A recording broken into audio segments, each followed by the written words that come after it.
یہ دیکھیے، پھر یہ دیکھیے اور یہ بھی دیکھیے۔ یہ کون ہے؟ اس کا نام ہے ٹرمپ۔ یہ کیا کرتا ہے؟ کیا آپ کو پتا نہیں کہ یہ امریکن پریزیڈنٹ ہے؟ اچھا، یونائٹڈ اسٹیٹس آف امریکہ کے صدر جو thousands of mile away یعنی ہزاروں میل دور ہے، ہاں اسی کے تو یہ صدر ہے۔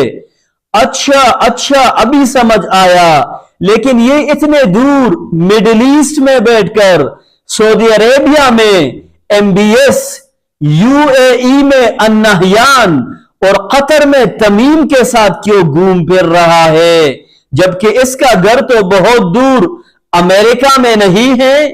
ہاں یہ تو ہے، لیکن میں آپ کو یہ بتانا بھول گیا کہ یہ ان سب کے یعنی MBS، النہیان اور تمیم وغیرہ کے باپ بھی ہے۔ کیسے باپ؟ کیا مطلب؟ بتاتا ہوں۔ ان کے اس باپ کو کچھ پیسوں کی ضرورت تھی، اس نے فون اٹھایا اور مڈل ایسٹ کی طرف گھمایا کہ پیسوں کی کچھ کمی ہے۔ Where are you Muhammad? Where are you Zaid? Where are you تمیم؟ اس نے فون رکھا بھی نہیں تھا کہ ان غلاموں نے موقع غنیمت جان کر درخواست دے ڈالی کہ ہمارے آقا، آپ ایک دفعہ ہمارے سرزمین کو اپنے مبارک قدم سے شرف بخشیے، پیسہ تو دور، ہم آپ پر اپنی اقدار اور عزت تک قربان کرنے کے لیے تیار ہے۔ اور پھر جناب والا کے دربار سے اعلامیہ جاری ہوتا ہے کہ جناب والا سعودی عربیہ جا رہے ہیں۔ ارے کیوں؟ وہاں تو لوگ حج یا عمرہ کے لیے جاتے ہیں اور سعادت حاصل کر کے واپس آتے ہیں، یہ جناب کیوں جا رہے ہیں؟ ارے عقل کے اندھے، جناب سعادت حاصل کرنے نہیں، سعادت بخشنے جا رہے ہیں۔ اور پھر اعلیٰ حضرت سعودی عربیہ پہنچ جاتے ہیں، پھر UAE اور قطر کو شرف قبولیت بخشتے ہیں، اور جواب میں حضرت کو پیسوں سے تولا جاتا ہے، اپنی بچیوں کو حضرت کی تفریح کے لیے نچایا جاتا ہے، اور حضرت کچھ مارے توڑے یا آؤٹ ڈیٹڈ ہتھیاروں کا وعدہ کر کے $2 ٹریلین کی ڈیل لاک کر کے اپنے ان تینوں بچوں کی وفاداری کو میڈیا میں ہائی لائٹ کر کے آرام سے کسک جاتے ہیں۔ اور ابھی کچھ 2-4 مہینے ہی نہیں ہوئے کہ پھر یہ ہوتا ہے۔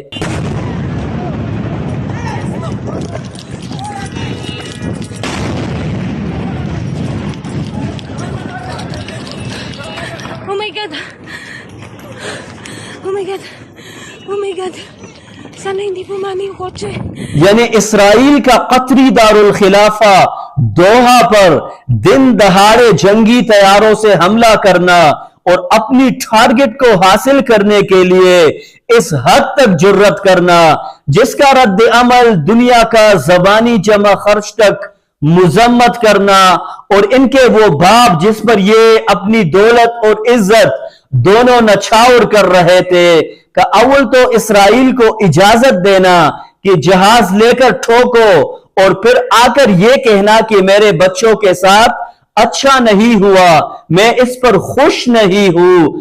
اب آپ خود بتائیے کہ یہ جو ڈیولپمنٹ ہوئی اور جو میں نے آپ کو پوری حقیقت بتائی، اس پر رویا جائے یا ہنسا جائے؟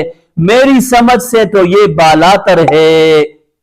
لیکن جو پیغام میں آپ کو دینے جا رہا ہوں وہ بہت ہی اہمیت کا حامل ہے کہ میں اور آپ بطور مسلمان اپنی طاقت، اپنی اسٹرینگتھ، اپنی پرائیڈ کو پہچانے، جو ہے ایمان، جو ہے یقین، جو اللہ کی بتائی ہوئی ایک ایک بات پر 100% نہیں 110% ٹرسٹ ہو، بھروسہ ہو کہ اللہ سبحانہ و تعالی نے جو بتائی ہے وہ اسی طرح ہے۔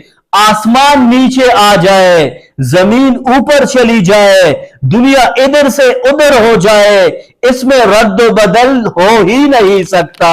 اللہ نے قرآن میں یہ پوری پالیسی سمجھائی ہے کہ یہ یہود و نصارہ تمہارے دوست نہیں ہو سکتے،